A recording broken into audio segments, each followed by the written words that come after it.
Welcome to Inspiration from the Conversation podcast. It's here where I hope you'll find inspiration. Hi, my name is Jeff. I'm your host, and this is episode 5 Keeping in Touch. If you have comments, suggestions, or questions, please hit me up at ksbyjeff@gmail.com. Keeping in touch. It's kind of crazy that with all the tech that we have nowadays, people still have, I say family, still has a rough time with keeping in touch with one another. And it's funny because when I was younger, living in Brooklyn, my mother would worry about my older brother. At times, my brother would disappear at months at a time and then pop up and visit. Now, at this particular time, I must say that my brother was not living at home, but he would stay gone for months at a time, and then all of a sudden just pop up. I can't say for certain that he even called my mother, but I would think that he did. But my mother never really mentioned that, and I just remember that at times my mother looked like she was just upset with my brother, with the simple fact that he would not keep in touch, let her know, you know, if he was okay. But but I know one time that she did set out to go look for him, and I'm assuming that there was certain areas of Brooklyn that he stayed in, and from time to time she would go and look for him, but she never found him. And I just always wondered what was going on because at that time I was kind of young, and throughout the years I never did ask her about the situation with my brother disappearing and everything like that. But with the tech that we have nowadays, it should be easier to keep in touch with one another, and so I've made it a habit. Um, well, basically, I vowed that if I ever had children, I was going to talk to my children about staying in touch with one another. And I mean, you don't have to talk per se with your family members, but it's nice to get a text or to send a text to somebody and say, hey, how you doing? Hope you're doing okay. I'm doing okay, whatever the case may be.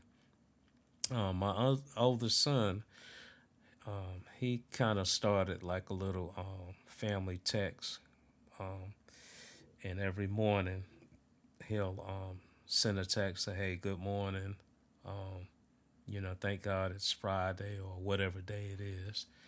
And normally there's some type of encouraging words, it's scripture that he uses out of the Bible, and most times everybody responds to that. They say good morning or whatever the case may be, or good evening or whatever. Hey, I'm doing okay. And it's nice to know that no matter where you are, you can just send a text and say, "Hey, I'm okay," or send a smiley face, or if somebody cracks a joke in the text, you can respond or whatever the case may be. That's really nice with the type of technology that we have nowadays.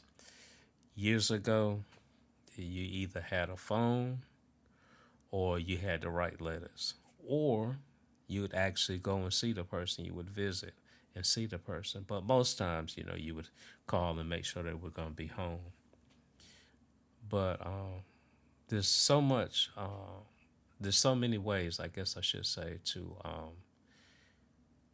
let people know that, hey, I'm doing okay. You have the text, you have a call, you have you can send a picture through your text. You even have FaceTime. Um, and for those iPhone users, because I'm not an iPhone user, I am Android. We have Meet, and Meet can talk with people with iPhones and vice versa. Just remember that. But most people today carry cell phones, so there really should not be an issue with being able to send a message to somebody to let them know that you're okay. And but anyway, but I often thought about that as as my children were growing up, and so I used to talk with them from time to time, asking them to stay in touch with one another, and for the most part, my children, they do stay in touch. They'll send a text from time to time and say, "Hey, how you doing? I had you on my mind, and just want to know if you're okay, or how are things going, how's work, how's your bass guitar lessons going, or whatever the case may be, you know, and that's really nice to have people to check up on you. It's actually a blessing. But anyway, um, and it's funny because and the reason why I bring this up too is that I have a person that I work with at Manheim. Her name is Miss Janet, and this was a couple of weeks ago, maybe a little more than a month ago. Um, Her daughter called, and her daughter was giving her down in the country about not checking in with her. And I want to believe that if memory serves me, I believe that Miss Janet was saying that um, her daughter wants her to check in by 10 o'clock. You know, and just text. Say, hey, I'm okay, or whatever the case may be. But it's really funny because I didn't think other people did that, but here I am finding out that other families do that from time to time. The children want their parents to check in with them, and it's nice to have uh, the parents to check in with the children. And but that's really nice. It's really a blessing, to be honest with you. And you can't ask for no better love than that, than to have people that care about you and check in, from time to time with you. And on occasions they come visit, you know. And I always tell mine that, you can come, but just don't stay too long. And I say that, but I'm really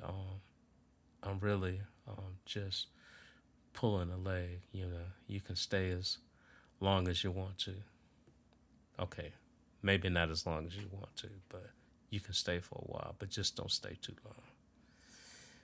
But it's just really a blessing to have people in your life that really, sincerely, and honestly care about you. But it's just funny when I was thinking about that. As Miss Janet's daughter was giving her a hard time, um, it is nice. But I don't mean to be rambling on. But anyway, you know, it's just really a blessing. It really is a blessing to know that somebody cares enough to check in. And so, with that, I say, if you have children, call them. If you have parents, call them. And just remember, we don't have as much time to live as you think we do. Well, I'm going to stop it right there, and I'll come back when I have more time. Talk to you soon.